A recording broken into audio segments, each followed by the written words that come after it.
What's up? What's up? Hello, everyone, and Hi welcome guys. to Hey, how's it going? Hello. Knowledge. Hey, we're back. Knowledge is Power Podcast live uh, with your host Tony Renfro and my crew member Terry Roy and Trisha Kim Primo. Did I say that right? Yeah. Okay. Kern All right. Primo. Karen Primo. You got all those last names. But anyway, tonight we've got a great guest tonight, and I'd like to bring her on here. And this is the topic of the show. And let's get to the topic of the show: silence the stigma around mental health with Coach MT, and how to talk to children about mental health issues. That's going to be our guest tonight. So I will bring us back with our guest tonight, Coach MT, as soon as we break for 30 seconds intro.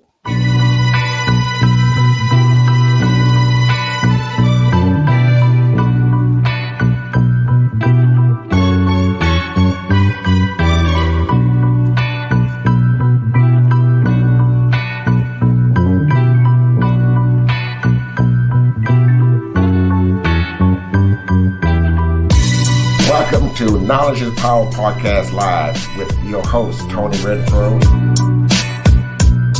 and my co-hosts, LaDonna Sherwood and Francis Larkins.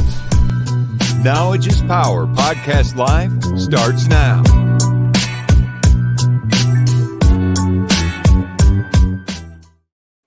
Hello, Coach MT. Hello. Can you hear us? Yes. Hey, yeah, I'm gonna try Yes. this. I'm gonna try this because I'm gonna get them something to laugh about. I'm gonna pronounce your real Oh, name, goodness. okay? Okay. Mignon Thomas. Mignon Thomas. Mignon Thomas. Close, Mignon. Mignon. We're gonna stick with the MT. Terry, what I was gonna call her? What is her name? You're mute. Let's see here. Wait a minute. Hold on. Okay, The be filet mignon. okay, yeah, that's right. All right. Well, I am so glad to have you here because we had a talk show on Sunday about Beaumont Independent School District, and we talked about the some of the issues that's going on there with the chief of police for the Beaumont Independent School District, and this subject came up, mental health. So and it was just ironic that you was next up on our calendar and scheduled to be on our show 2 days later. So it's going to help us all out talking about mental health issues. We all suffer. Some of us will. I will say, excuse me. I'm sorry. Majority of us suffer with mental illness and don't even know we have mental illness. So tonight our topic is silencing the stigma around mental health with Coach MT. Okay, Coach, it's you. Okay, yes. Thank you for having me. I'm so happy to be here. So, I make it my point to go out and be a mental health advocate. And yes, right now the area of concern is mainly primarily on our children. As you know, yes, we've done a great job at silencing the stigma around mental health, but silencing that stigma comes with some action. And so, I talk about things that we can actually do to help silence this stigma because awareness is one thing. Okay, everybody knows it's an issue by now, but the stigma is still heavy. It is still there. One of the things I shared was that somebody even close to you, it could be a friend, family member, coworker, but if they suggest that you're mildly depressed, we're going to be offended by that. So that's the whole stigma, that negative connotation around mental health. So then when we think about our children, like they are unfortunately put right dab in the middle of COVID. And then now they're hearing whispers of possible wars going on. And we're seeing that some of the behaviors that they're doing are directly affect related to mental issues.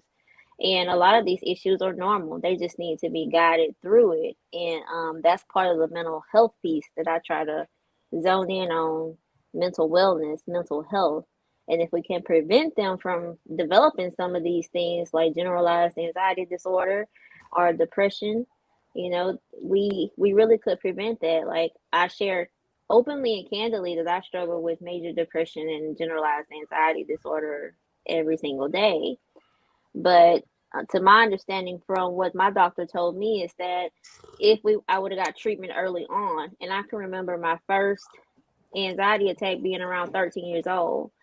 And if I would have got treatment early on and learned how to do it, cope with this anxiety and get the treatment, that it would not have developed into the major depression I deal with today. That's what fuels me to do this. I'm glad to hear that because I too suffer with mental illness, and well, you would never know because of the therapy I get, and every day Mm-hmm. I take care of myself and with medication, and I'm not ashamed to talk about it. If anybody, I can recognize another person that has it and don't know it. Mm-hmm. I can, if they was open enough to talk to me about it, I would tell them some things that I know they are doing, because it all is a pattern of what we do and what we do when we're going through this. If we don't know, if you don't know, then you won't know. And it's a lot of us, especially in the African American families, we think that if it's a shame to be like that, or it's embarrassing to be like that, and Right. it's not. I mean, I'm not embarrassed at all. I suffered for 10 years and didn't and fighting it and didn't know what it was, and until Mm-hmm. I finally, just fighting it, and when I realized what it, I seeked help, and my days are normal. My days been normal ever since. I didn't have those highs and lows every day. I didn't know what day how I was going to be from day to day, or no, not even day to day, like from one minute to another. And how to accept it. And because if I had known this a lot earlier, like you said, I would have gotten better. I've been helped better, but I didn't know. Okay, and with the workload I had as an automobile dealer in my early years, the anxiety, the pressure, wanted to be the best and wanted to survive, and it just wanted, my goals was high, and I just wanted to be that person that wanted to achieve so much, and it put a lot of pressure on myself and caused that mental illness to escalate Mm-hmm. because another not enough oxygen was getting to my brain. What we call that? But so um, and it I was so tired of going having hot days and cold days. I didn't know where I was going to be the next day. I didn't know how to accept answers, or I was furious about things, and I would snap. But I didn't realize that I did wasn't sleeping. I would sleep maybe an hour and a half, wake up just like I've been sleeping for 8 hours, but I never slept. So I understand, and I'm just want to say this because I heard you say it, that this is some of the reason why we try to help others, because my prayer to God, when the Lord healed me or found a way to heal me, that I will try to do, and how can I say this? I want to be a blessing to someone else, so I can be able to help Mm-hmm. someone else that have this type of mental illness. And right now, we talked about it on the Sunday show, um, and on the Sunday show, we talked about uh, children having mental illness, illness, and why they're reacting the way they're acting in school is because we've gone through some trauma in these last 2 years. A little Yes. bit. All right, and it all started. Yeah, it all started this week. Let everybody see who's doing all the talking here. Okay, okay. These last 2 years have been it's been a drama. It's been trauma. It's been As an uh, adult, it's been extremely difficult to deal with. I couldn't imagine being a child. yes, Right. right, and we our lifestyle changed. We was at first we was in the house. We couldn't go nowhere for a month, and we were seeing each other every day. And Everybody's then, faces are covered, and you right, can't tell what they're thinking, or you get a lot of facial expressions, and we weren't able to do that for a very long time. right. Mm-hmm. So our lifestyle changed, and after our lifestyle changed, uh, the things change, when we was able to go back outside. So, people among each other, on top of each other, don't know how they're going to pay their bills and how they're going to eat and um, how, if they're going to have a job when they get back, or how are we going to make it? How are our finances and how it's so much balled up what we've gone through in the last 2 years.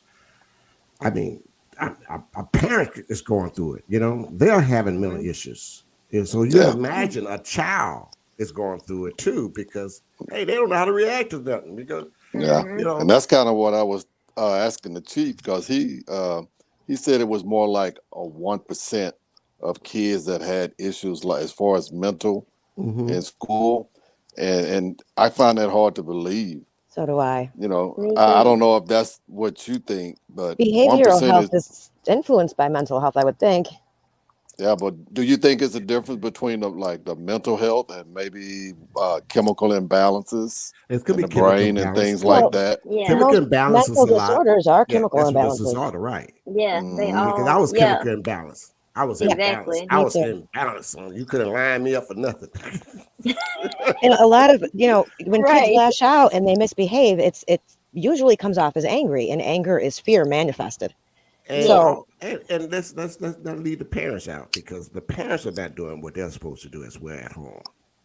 how are the Uh, parents, and I agree with you, but the parents who aren't getting help for themselves, how are they going to help the children? that's true too. I mean, if Well, they don't know what they're But I'm doing. what a coach tell us about it. I'm gonna hold them to a high standard. I'm sorry, but I Yes, can I absolutely. can I can sympathize with them with that. But I'm gonna throw myself out there. Like my house is not peachy keen, but I know that I gotta take care of me, and if that means that Mama gotta leave and Mama gotta remove herself from this room, from this house, from you get out of here right now. If you don't take So care of yourself, how are you going to take care right, of other people? I'm not gonna. Yes, those Yep. people depend on me. Right. Absolutely. You have to be in tune. As much as I know, I'm not one that really wants to be. I love my children, but I don't want to be with them 24/7. Right. No. And they're not they're not bad kids, but that's just, and I never have been like that. So I know that, like we've seen some of the reports of child abuse increase and things like that, and that everybody's not that person. Everybody has their boiling point, but as adults, we are responsible for recognizing, okay, I need a time out and still be able to be in tune with what's going on with your child. hmm I agree. Absolutely. Yeah, I agree. That's why I said the parents need to take care of their business. yeah. I'm not an expert at that, but that's why I have you here. So tell us, tell us, where are we with this movement? So I feel like we're at the very beginning. Okay. In this area, I have been worked with some parents that have seen, and majority of them, they have brought their children to me or reached out to me to talk to them because they were struggling with some depression, anxiety related to grief. I've even had some parents reach out to me that children had a diagnosis of autism, and because may not know, but basically when they get to the adolescence age, going toward teen, they really don't know what to do with them because they're acting out as well. And so, with both of those children and those parents, in particular, I seen a great increase in the last child I worked with. It really was grief related. And what I'm noticing is that, like always, I tell people now that we need to be teaching emotional intelligence in the schools. Yes. So we went from the little boy that came and talked to me that was experiencing grief from losing a parent. We all know that it's hard, and so a child trying to deal with this, and then the parent died related to COVID, and it Oh, was under the goodness. circumstances where I couldn't tell my daddy bye, all of that. Y'all, daddy's just gone. Mm-hmm. So we went from this child when they first came to me, he was, really closed and guarded. But by the time he left, he had opened up, warmed up, and the mom called me like halfway through the treatment, and she was like, she was bawling. She was like, I can't believe it. She was like, he's actually outside playing with other children. He had withdrew from playing with other children, and she was like, I mean, like interactively playing, like he's letting them use his toys. So the main thing that I did with him is provided, because he was super, super smart. And that's what you're going to see too. These kids are too smart for their own good, and they got all this stuff trapped in their head. But I provided him with the words and ways to express what he was feeling. Like, and let him know it was really, really, really important for me to let him know that it was okay to feel that way, and not to be concerned with what mom has going on as well. And she was there, because I talked to them separately, and then I bring them together as well. But just from us talking and him doing some of my other therapies, that really did. We seen a great increase in this child. Teachers reported by the time we were done, he was actually not getting in trouble in school anymore, because he was having an issue at school. But we couldn't get to the bottom of it because he was just acting out. But after he got to trust me a little bit, and I provided him some techniques to express that anger, express that sadness, and let him know that it was okay, then we got to the bottom of what was really going on in school and why we was acting out. And then I could help we both between, because I use the parents a lot, because my goal is to teach you what you need so that you can use these tools going forward, and you come back if you need to, but equipping you with things that you can use at home. But between me and mom, we were able to get him to tell us, what was really upsetting him and going on. And it was something easy. And he didn't know how to fix it. And because the teachers, they have a lot of kids in the room and they stress themselves. God bless them. I can't imagine. She wasn't picking up on some of the things that were going on in the classroom. So just providing him with the tools to express it and get that out, that was amazing. And I really just kicked it up a notch when I started seeing that.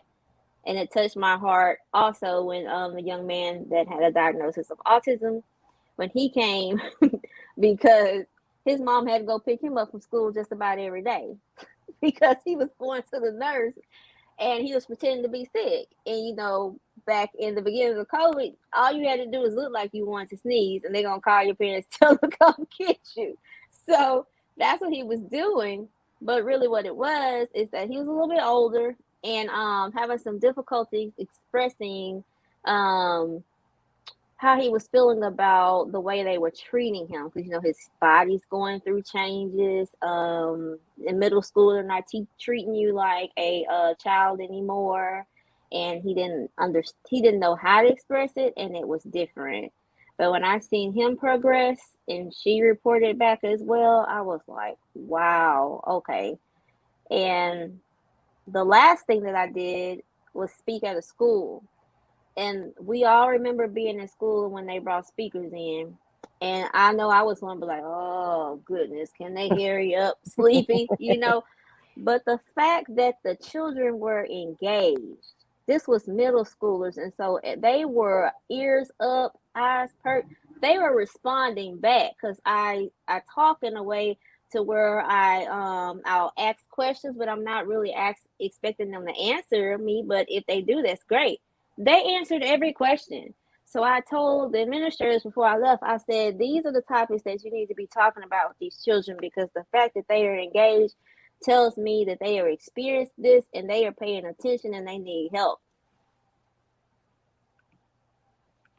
But do you find that, I think that a lot of times, and I saw this when my kids were coming through school, a lot of times mental health is confused with autism or ADHD. Children are being diagnosed, and it's just not true. I agree with that as well, because like you said, if something is not right, like if they're anxious, if anything's going on, something as simple as anxiety, a lot of times the only thing they know how to do is to act out, and it's going to come out in anger. They're going to be out their seat doing all them other kind of things. I've had generalized. Right. I've had it for a very long time, and it wasn't until not that long ago that I realized how to act. And I'm an adult. Like, it takes, you got to have the right tools, and you have to know what to do. It's kind of like any other illness that you have, like diabetes. You have to have the tools to take care of it in order to take care of it. That's funny that you said that, because that's one of the things that I recommend. Like when we're talking to them, we need to use analogies. And our children are very smart.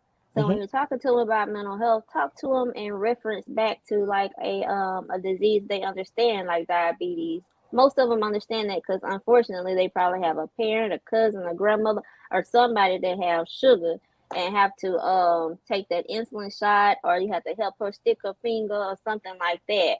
Yep. And blood pressure as well. So just related to that, to like, I even have to use that with adults because we don't understand that. Yeah. Especially if we have to take medicines. And that anxiety will tear you up too. Like it's taxing on the body to have a panic Mhm. attack. And then you fear the next one. And before it even happens, you're in fear of it. So when you're a Mhm. kid, imagine that all in one. It's a bit much. Right. How long do your sessions normally last, and what's covered the most when you have your sessions? So the sessions are most at least an hour. And what I do is I listen for the most part and asking those questions that most people don't know to ask to provide them, especially kids, an opportunity to talk about that issue because they're not gonna bring it up. Um, and then I'll share. That's kind of the system that I use is I'm getting that trust factor. And once I have that trust factor in like the first session, it may seem like nothing is actually going on, but I'm getting to know them. I'm trying to form a bond and reassure them and try to see where they are. Maybe they need more help than what I can provide. And so I have a team of people that I can refer them over to. And but the first session is usually just bonding, getting to know them, reassuring them, letting them know what they're going through is okay and that we're going to fix it. We're going to work together and come up with a plan.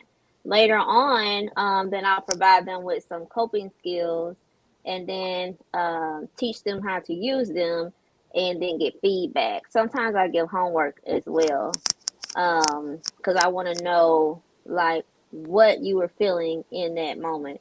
Usually kids can remember, but adults we don't remember, so we have to write it down. But but that's usually how I operate, and I not just play it by ear.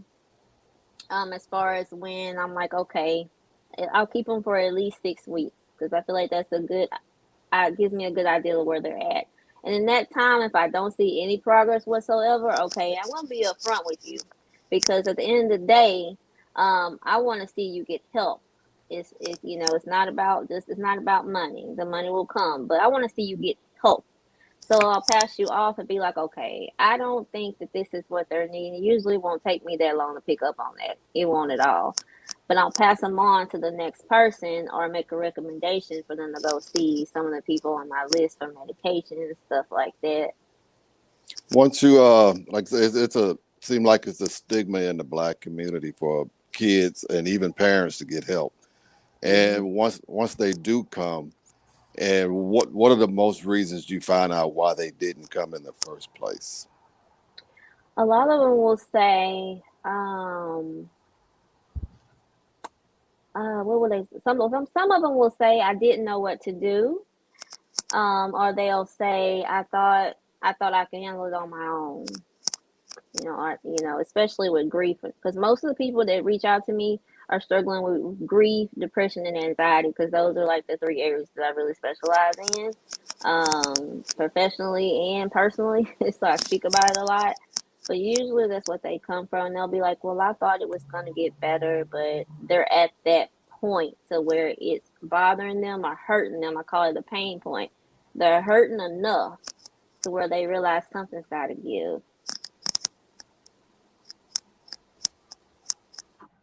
I know that when I was in the depths of struggling with my mental illness, I felt like people would think that I was crazy or that I was of weak mind.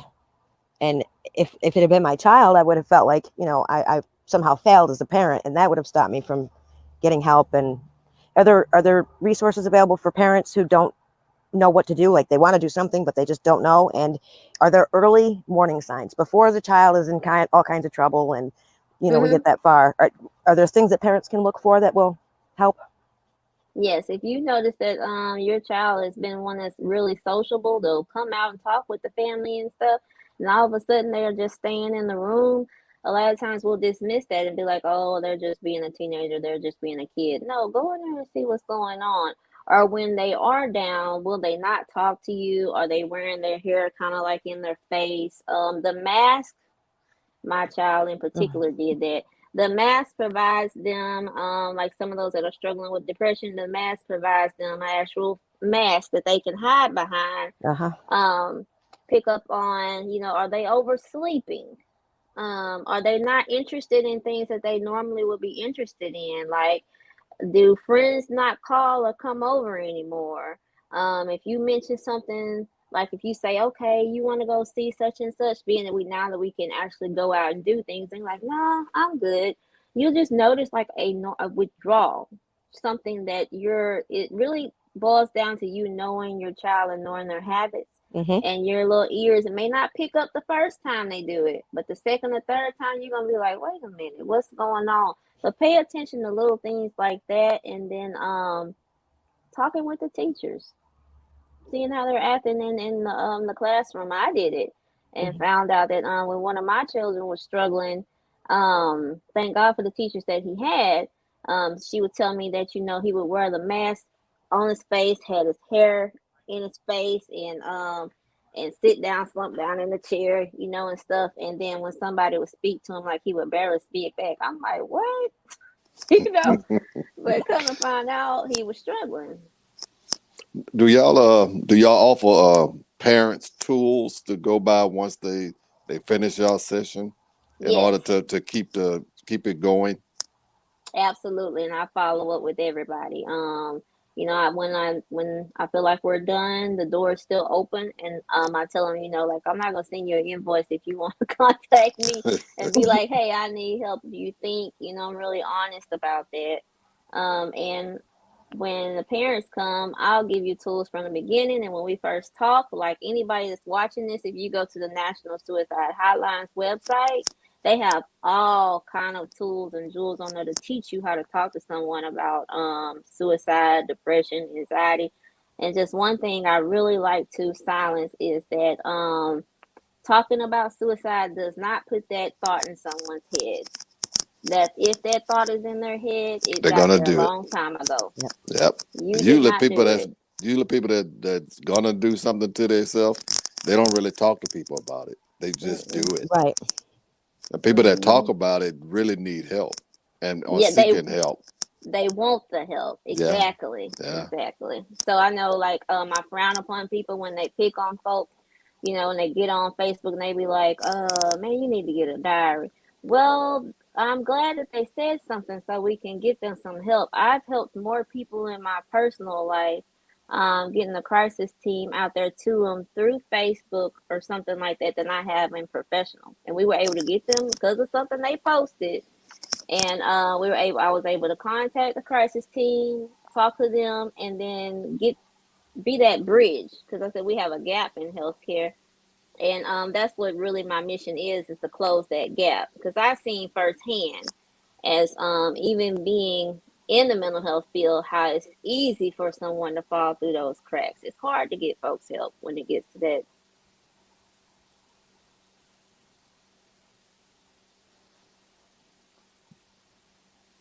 I'm talking and my mic is closed. I wanted I to, just thought it was me. I was like, what's going no, on? that's me. Yeah. Killer Lazar and asked what type of experience the panelist, well, I guess he's the one who said the guest has. Yeah. So can you, because this is very important, when we're talking about mental health and what you're experiencing, what you have to do to help others. Some folks wants to know what your experience, what's your background. Okay, well, I have been a mental health nurse for 11 years. I've worked in the community with the state, and recently I just resigned from the Veteran Affairs. So I actually launched my own coaching practice where I kind Hmm. of coach and counsel, and then I teamed up with nurse practitioners, counselors, and doctors, as I made friends with them. And so I have people behind me with this movement. But so I took my triaging from the clinic to the streets. So that's what I Yes. do. Oh, great, great. Now, why is this? I mean, we know the movement that you're heading. And so my next question is going to be, why is this all important? It's important because we need to save lives, and we can save the lives. Yes, we I mean, can. like the beauty queens and stuff like that that we have just recently seen. The last one they did rule hers as a suicide as well. I'm seeing so many people that are committing suicide that we really could have reached. We really could Hmm. have got to the bottom of it. And if you have been in that field personally or professionally, you know, some we're gonna lose some people. We're gonna do that. But I'm seeing more people do it that we actually can reach. Hmm. You know, I'm glad we're having this conversation, this dialogue. I love it. Because Yeah, I do yeah, too. it's a great dialogue because people are just that's going through what we've gone through, and mental health and depression and suppression and everything else they're going through, anxiety. Is that is help? There's help Hmm. out there, Right. and we can seek that help if we just just put an effort to just help, just to guide them in the right directions. So how easy is the access to for this information?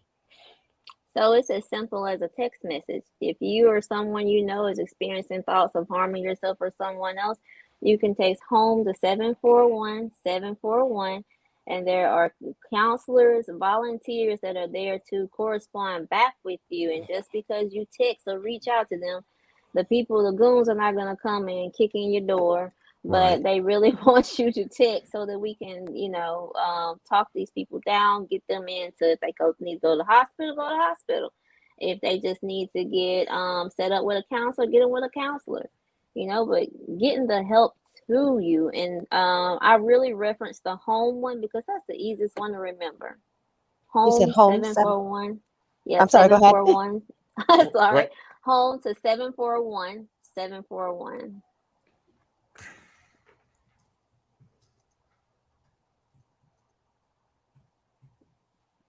Did I get that right?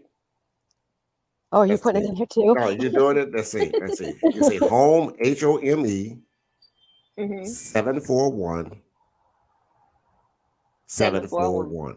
Are you putting it in the Mhm. comments or on the page?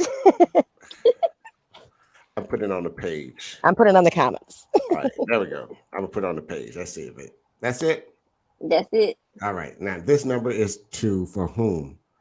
That is actually to the suicide hotline. Suicide hotline. This And I know it sounds scary to say the National Suicide Hotline, but they also have people that answer those text messages, like if you're heading down that road. So don't wait until you're at your wit's end and you're ready to go through with it. If you're having uh, the thoughts, you can text them. you can text me at that number. Home Hmm.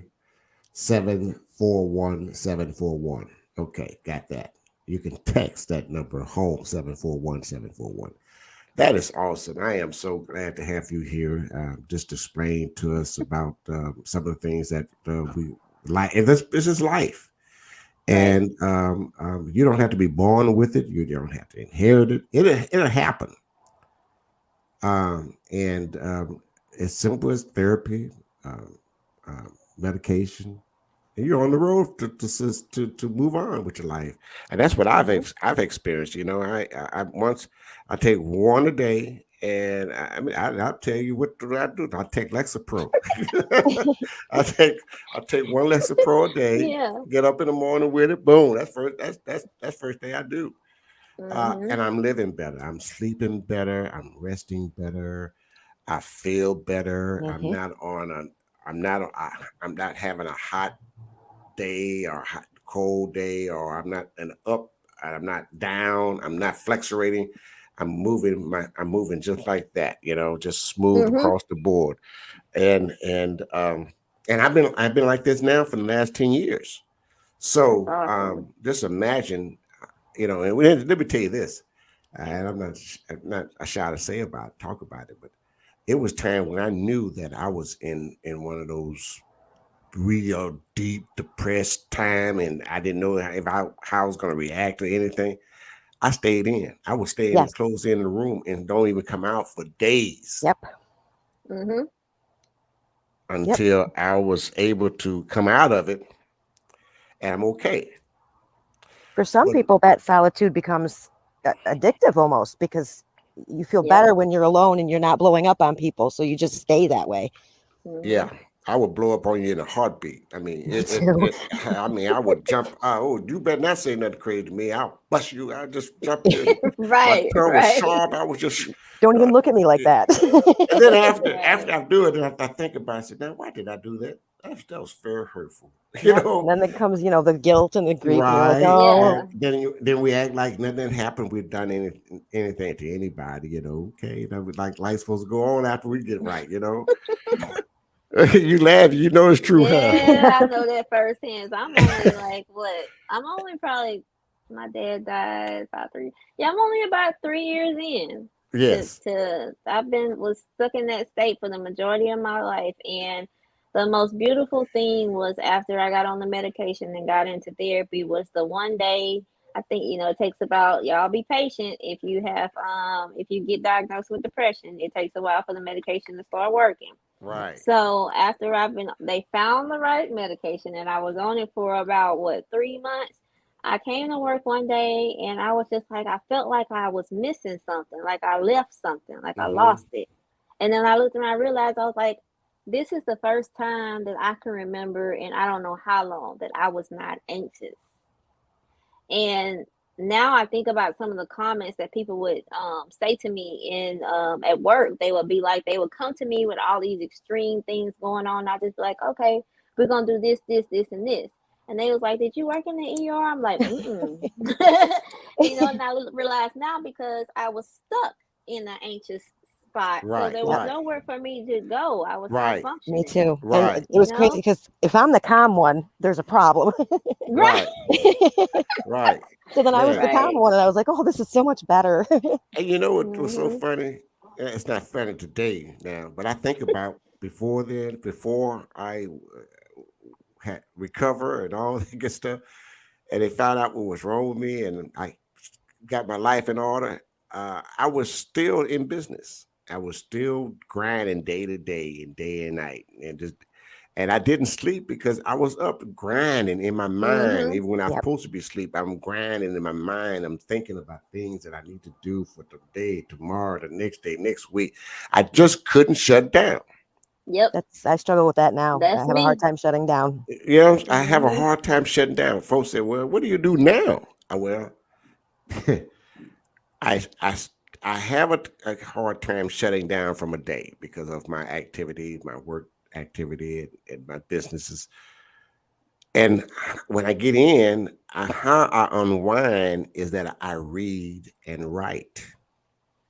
Yes. So I Yep. write. I have a crazy humor, a sense of humor. So I write a Yes. lot of memes and a lot of stories and jokes but that's what I unwind at night, and it's helped me something to do. I'm saying I'm not as stressful.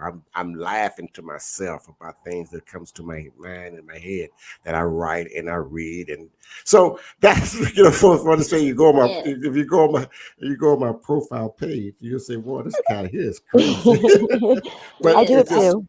it's I got just Yep. the family tree thing going on. But the thing about the family tree is that when you start investigating, you're not shutting down.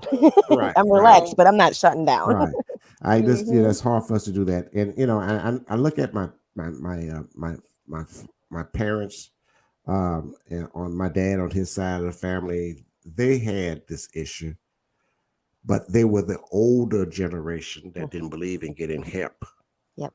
Okay, and they I saw them in action. I saw them every day and how they would react to things and how they would get along with each other, how they would talk. And then the next time they act like they just love each other. It was just so unbalanced because they all suffer with this illness. Mhm. But they didn't know, they had this illness because they didn't believe in going sit down on the sofa or talk to a psychiatrist or a Yep. therapist or anybody that can help them because Yep. they were afraid somebody would say, "Oh, that whole family's crazy." Yeah, but Yep. I laugh and play about it and talk about it because everyone, they say, "Well, everybody in your family are diabetics or has diabetes or had diabetes, except you." I said, you know, that's right. I'm the only one that didn't have diabetes, but I caught that other stuff from him. That's where I'm Right. at. Just own Yeah, it. that is so, It's funny that you say that you mentioned that. It's because I see the same thing with my family on both sides. Sorry, y'all, but I see a heavy presence of alcohol, and like right. that was the tool that they chose to use. And like you said, that they don't want people to be like, "Oh, that family's crazy." Well, they saying it anyway because y'all drunk. How do you get to the point to where you don't remember where you at? You that Yeah, drunk. Yeah. but What that are you running That's away yeah, from? right, What and are you exactly. that what are you trying to, and a lot of times that's what it is. yeah, Yes, that's you're what trying it to And numb is. it. You're trying to yes, numb trying all to the pain. numb You that don't want to deal with pain. it. You don't Right. have the ability to cope. You don't have the skills to cope with what's going on. So you Right. go to Mhm. other things to do it for you. And the majority of people choose drugs and alcohol. I Mhm. dealt with the mental health and I still do, but I found that I didn't even break ground on becoming better until I found the tools needed to know what to do. Right. And once you get the Right. tools that you need, then everything's going to work out. But you got to know and commit that you are Yes. and you do have this problem. Yes. That's the key. That's just like an alcoholic. He's not going to say he's an alcoholic. You know, he's not going to go to AAA until Mhm. he thinks, well, I'm one. You know, you just can't say you need to go to AAA. And if they're not ready, it's not Yep. helping. It's not going to help them. Yep. Mhm. So well, I got that out of the way. Okay. And I tell you what, I mean, how the work of, and tell me about the MT therapeutic Therapeutic. fits Yeah. in the picture. So MC Therapeutics is my way of giving back to my community, and I do have some virtual options as well. And so that's what I provide. I stumbled upon this great thing called CES therapy that works for anxiety, pain, insomnia, and depression. And actually, what it is an old army technique. It is a device that you use that is non-invasive. So I allow people to come in and try it. It worked wonders. In addition to my medication, that's what I use to control my anxiety. So I provide that and coaching and whatever else that I come across. MT Therapeutics will continue to put out things that are going to be able to give back to the community. As my target audience are people like me and you. Like, they have care out there, but there isn't enough. And there isn't enough of the newer things that actually work. Um, Coach, Knowledge is Power podcast has a members only page on Facebook, and Hmm. um, it's for local for us in this community here that you can post those things on there for us and for you, so we can connect to the people that needs it in our community. If you don't mind, just go to that page, Knowledge is Power podcast on Facebook, and it says Okay. members only. That's the page that we post all our local events, local everything that's going on that we need to know, information that we need to know in this community. That's where you go and post those articles of what information that we need about mental health and just anything that we need Hmm. help with. That's that page to go to and post that there to you for us all. Okay. And we Okay. also have a Knowledge is Power podcast Facebook page called Black Culture Page of 365. This is more related to education of history, Black African American history. And we have that going on. And we're going to have another page coming pretty soon on some other things that we got going on.